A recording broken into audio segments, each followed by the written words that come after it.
भाजपा की घबराहट की निशानी थी ये जो इन्होंने चिट्ठी लिखी है। और कल 5 तारीख को और 8 को अच्छा 5 कर दी। हाँ जी। अब क्या बोले, इलेक्शन कमीशन पर हम टिप्पणी क्या करें, इतने दिन चलता रहा। इसका मतलब ये तो कमजोरी कहीं ना कहीं दिख रही है भाजपा की। इतना लेट जाके भेजा, फिर इलेक्शन कमीशन ने इतना समय लगाया। इनको क्या लगता है जो लंबी रेस 10 साल की रेस नहीं जीत पाए तो वो 5 दिन में क्या करेंगे? कुछ नहीं होने वाला। जो भी चीजें हैं, छुट्टी है, क्या है, सब कुछ जो भी होगा। लेकिन हम कांग्रेस पार्टी, कांग्रेस के सिपाही जमीन पर खड़े हुए हैं और 90 की 90 सीटों पर हमारी नजर है। एक एक सीट को हम पूरी तरह से मेहनत करके हर सीट को जीतने की। बात यह है कि भाजपा कोशिश कर रही थी, वो घबराई हुई है, डेट चेंज मांग रहे थे। हालांकि कोई फर्क पड़ने वाला नहीं है। आगे किया है, अच्छी बात है, हमें भी और समय, लोगों को भी और समय मिल जाएगा। लेकिन भाजपा की घबराहट की निशानी थी ये जो इन्होंने चिट्ठी लिखी है और डेट चेंज हुई। तो 4 दिन के लिए डेट चेंज कर दी, इसके पीछे आप क्या मंशा जानते हैं? अब इनका जो भी है, घबराए हुए हैं और ये सोचते हैं कि एक एक दिन में कुछ क्या करेंगे। लेकिन आपने देखा इनके जो भी कार्यक्रम हो रहे हैं, जिस तरह की इन्होंने अनाउंसमेंट्स की हैं, जो ये एडवर्टाइजमेंट निकाल रहे हैं, तो उसमें कोशिश है, इनका केवल प्रयास है।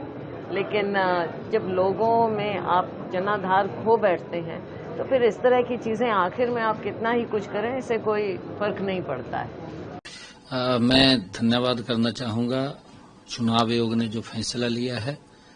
हमारे प्रदेश अध्यक्ष आदरणीय मोहनलाल कौशिक जी ने एक समस्या थी, उस समस्या को माननीय चुनाव आयोग के ध्यान में लगाया। एक पत्र लिख करके उन्होंने उस समस्या से अवगत कराया कि लगातार छुट्टियां हैं, 29 तारीख, 30 तारीख, 1 तारीख, 2 तारीख, और उसमें कहीं न कहीं ये चिंता मोहनलाल कौशिक जी ने, हमारे भारतीय जनता पार्टी के प्रदेशाध्यक्ष, ये चिंता की कि कहीं न कहीं इसका वोटिंग के ऊपर वोट परसेंटेज कम ना हो।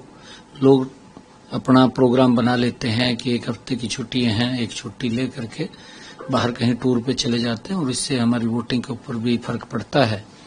ये इसके साथ साथ अन्य दलों ने भी इस बात के ऊपर चिंता जाहिर की और बिश्नोई महासभा ने भी इसको चिंता जाहिर की है कि उनका एक बड़ा कार्यक्रम 1 तारीख को राजस्थान के अंदर होता है। हमारा फतेहाबाद का और जो हिसार डिस्ट्रिक्ट है उसका बिश्नोई समाज वो उस मेले के अंदर जाता है और जिससे कहीं न कहीं वोटिंग के ऊपर बड़ा इफेक्ट पड़ेगा। मैं धन्यवाद करना चाहूंगा चुनाव आयोग का कि उन्होंने इस बात को समझते हुए कि लोकतंत्र मजबूत हो और ज्यादा वोटिंग हो, और ज्यादा वोटिंग हो तो इससे लोकतंत्र की मजबूती से प्रदेश को भी लाभ मिलेगा, देश को भी लाभ मिलेगा।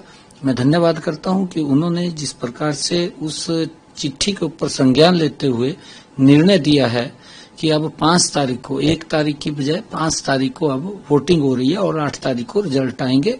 मैं आदरणीय चुनाव आयोग के इस फैसले का दिल से धन्यवाद करता हूं कि उन्होंने आम जन की भावना को समझते हुए, राजनीतिक दलों की भावना को समझते हुए निर्णय किया है, स्वागत योग्य है। देखिए, इलेक्शन कमीशन ने जो निर्णय लिया उसका स्वागत करते हैं, मगर ये चीज साफ दिखाती है कि बीजेपी अपनी हार से बचने के इस तरह के हथकंडे अपना रही है। और तारीख बदलने से क्या हुआ है, जनता ने मन बना लिया है और इस बार जो मन है वो बीजेपी को प्रदेश से बाहर करने का है।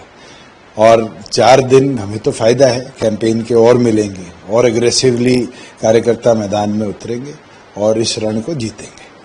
हरियाणा के चुनाव है, किस तरीके से देखते हैं, किस पार्टी के साथ मान लेंगे जेजेपी मुकाबला करें? देखिए, आज के दिन त्रिशंकु विधानसभा के आसार हैं और मेरा ये मानना है कि नॉमिनेशंस 12 तक है, 12 तक बहुत कुछ तय हो जाएगा और प्रदेश की आवाम किस ओर करवट लेगी और कौन जीतेगा ये तो वोटर्स बताएंगे।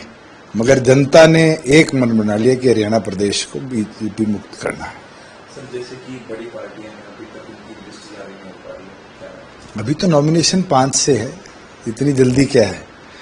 मैं तो ये मानता हूं कि उम्मीदवार अच्छे आएंगे। हमारा गठबंधन युवाओं को, महिलाओं को पूरी ताकत देकर सशक्त बनाकर मैदान में